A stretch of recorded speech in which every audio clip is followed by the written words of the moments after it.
At my sister's wedding, her fiancé gestured and announced, "You can linger by the garbage cans. We're out of chairs." I scanned the venue and noticed even his hairstylist had a seat. So I picked up my present, grinned, and stated, appropriate, since that's where this marriage is headed. She hurried toward me as I walked away. I, a 29-year-old man, never imagined I'd be sharing this story. But after what unfolded at my sister's wedding last weekend, I need to vent. The ordeal still feels unreal, like I'm trapped in a chaotic family saga that's spiraled beyond control. My sister and I were once inseparable. Growing up, we supported each other through everything. Our parents' bitter divorce when I was 15, shuffling between homes weekly, and the money struggles that came after. She was the one person I believed would always stand by me, no matter what. That trust was shattered in the most humiliating way possible. The issues began months before the wedding. When she got engaged, I was thrilled for her. Her fiancé seemed solid at first, steady job, treated her kindly from what I could tell. But as wedding plans intensified, I noticed shifts in how he treated our family. Subtle things at first, remarks about our humble roots, jabs about our old vehicle, the way he'd quietly correct our speech or behavior around his friends. I tried discussing it with my sister, but she got defensive, saying I was overthinking it, that I wasn't used to someone from his elite circle. Her fiancé came from wealth, serious wealth. His family ran a chain of thriving restaurants across 3 states. Ours worked overtime at a plant to keep the bills paid after Dad left. Seating arrangements turned into a major problem as the wedding neared. I offered to help with planning, thinking family should stick together during stressful times. But every idea I pitched was dismissed. When I asked about bringing a guest, I was told there wasn't space. When I inquired about my seat, I got evasive answers about finalizing details. 2 days before the event, I got clarity. My sister called, explaining they'd made tough choices about seating due to venue limits. I'd be at a table in the back with some of the groom's colleagues. Not great, but I figured I could handle it for one evening. On the wedding day, I drove 3 hours to the venue. I'd bought them a thoughtful gift, not lavish given my finances, but meaningful.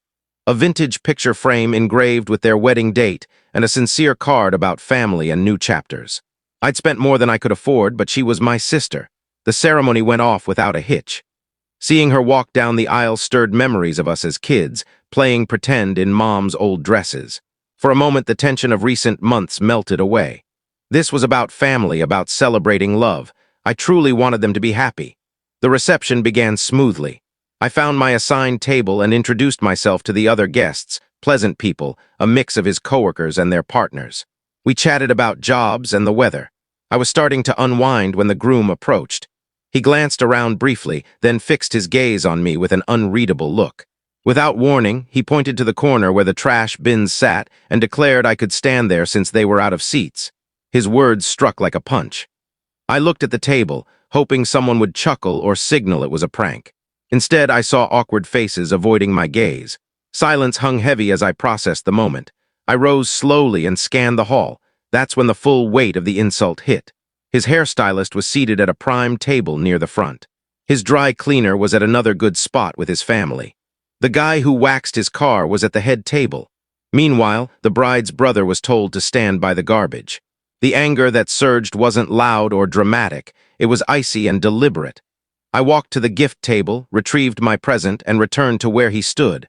I told him the spot was fitting, since that's where their marriage belonged. The room fell silent. I saw my sister's face across the hall, shifting from confusion to shock as she grasped the situation.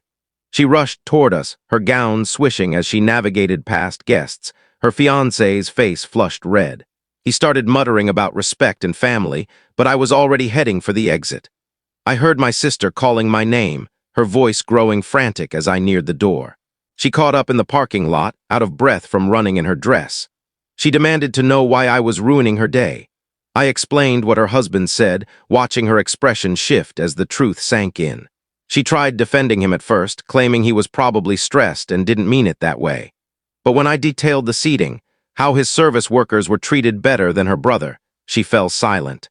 I told her I was leaving, and that when she was ready to remember her family, she knew where to find me. Then I got in my car and drove home. The fallout began the next morning. My phone buzzed with texts and missed calls from relatives who'd heard varying accounts of the incident. Some were upset with me for making a scene. Others wanted the full story. My sister called that afternoon, sobbing. She'd confronted her husband about the seating after I left. He admitted he thought placing me prominently would look bad to his family and associates. He'd asked her to seat me out of sight, and she'd agreed to avoid a fight. The trash comment, she said, was his clumsy attempt at a joke to deflect attention. He supposedly regretted the seating but handled it poorly. I listened, but something felt off. The man I'd observed for months didn't seem like someone who'd make that mistake by accident. His words felt intentional, meant to publicly demean me. I told her I needed time to process. She pleaded with me not to let this ruin our bond, insisting family was bigger than one bad moment. Part of me wanted to trust her, but the sting was too raw over the next few days. I heard from other relatives who'd been at the wedding.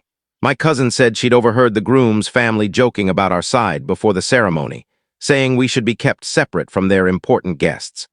My aunt, who'd known my sister forever, called to say she'd never seen her so subdued as she was at the reception after I left. She kept glancing at the door, hoping I'd return. A week later, my sister showed up at my apartment unannounced, looking drained and tear-streaked. She asked if we could have an honest talk, no defenses. What she shared changed everything I thought I knew. The seating plan wasn't her idea. Her husband had given her a finalized chart and said it was non-negotiable. When she objected to my placement, he said his family, who'd funded most of the wedding, needed their comfort prioritized. She'd felt stuck between defending me and avoiding a clash with her new husband over money and family dynamics. She'd convinced herself one awkward night wasn't worth a fight. But the trash comment was her breaking point, too. She realized she'd married someone who saw her family as a liability to be controlled, not embraced. The week after the wedding was rough for her. Her husband showed no regret. Instead, he called me overly sensitive, saying I needed to learn to navigate social settings better. He even suggested distance from me would benefit their marriage. That conversation shifted how she viewed their relationship. Small moments from their engagement, his discouraging her from certain friends, subtly shaping her style and behavior, molding her to fit his image, took on new meaning. She asked if I could forgive her for not standing up for me sooner. She'd been so focused on fitting into his world that she'd lost sight of what mattered. I said I understood her position, but the incident revealed something troubling about her marriage. Her husband's actions weren't just about class or social differences. They showed a deep lack of respect for her family. And ultimately, for her a month later, the real drama unfolded. My sister had been quietly noting other red flags in her husband's behavior. His control over their finances despite her successful career. His unilateral decisions about their social plans. His growing comments about her needing to meet his family's standards. She also learned his family had been making ongoing jabs about her background. His mother had called our family quirky figures who needed careful handling at events. The final straw came when he said future family gatherings should be selective, suggesting some relatives like me should only attend casual events, not formal ones with his associates. My sister finally saw what I'd been warning her about. This wasn't a one-off, it was a pattern that would only worsen. She came to me for guidance. Part of her wanted to try therapy to address the issues, but another part realized the man she'd married wasn't who she thought. I told her I'd back her choice, but urged her to consider what future she wanted. Did she want a marriage where she'd always apologize for her family? Did she want kids who might adopt their father's views on class? 3 weeks later, she filed for divorce. The marriage lasted 2 months. The divorce process exposed more of her husband's true character. He claimed she'd misled him about our family's status during their engagement, trying to argue this justified an annulment. His lawyer presented our family's financial and social background as if it mattered to the case. My sister's attorney dismantled their claims, but the ordeal showed how spiteful he could be when crossed. 6 months later, my sister and I are closer than ever. The painful experience taught her vital lessons about herself and her priorities. She's back to the confident, witty, loyal person I grew up with. She earned a promotion and bought a cozy house near our family in our hometown. Her ex-husband's actions during the divorce cost him socially. Word spread about how he treated her family, straining some of his business ties. Even wealthy circles dislike someone who mistreats others based on their roots. My sister learned some of his friends had been uneasy with his comments about us during the engagement but didn't know how to speak up. After the divorce, several reached out, glad she'd left him. The gift I'd brought to the wedding now sits on her mantel in her new home. She kept the frame but swapped the wedding photo for one of our whole family from last Christmas. She says it reminds her of what truly matters. Looking back, I'm glad I stood up for myself, even though it hurt us both at the time. Sometimes, the kindest thing you can do is refuse to enable someone's poor choices. My sister needed to see her husband's true nature, and sadly, it took a public humiliation to reveal it. The ordeal taught us both that family isn't something to apologize for or hide. The right partner will cherish the people who matter to you, not view them as problems to manage. My sister's now dating a teacher who loves our family's quirks and fits perfectly into our lively holiday gatherings. She says she's learned the difference between someone who loves her despite her roots and someone who loves her because of them. For me, I learned that standing up for yourself sometimes means walking away from places where you're not valued. Leaving her wedding was the toughest thing I've done, but it was necessary. Some boundaries can't be crossed without consequences, and respect is non-negotiable, especially for family. Their marriage may have been trash-bound, but my bond with my sister wasn't. Sometimes, you have to let bridges burn to save the ones you love from crossing them.